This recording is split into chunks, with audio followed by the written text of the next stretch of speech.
কষ্ট হবে বলে আমি আর বিয়ে করিলাম না। আজ তুই বিয়ের যোগ্য হয়েছিস, বোঝার যথেষ্ট জ্ঞান হয়েছে।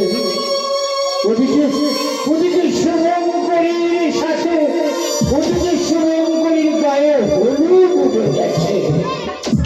বাড়িতে লোক কুটুম্ব বন্ধু বান্ধব আত্মীয় স্বজন সবাই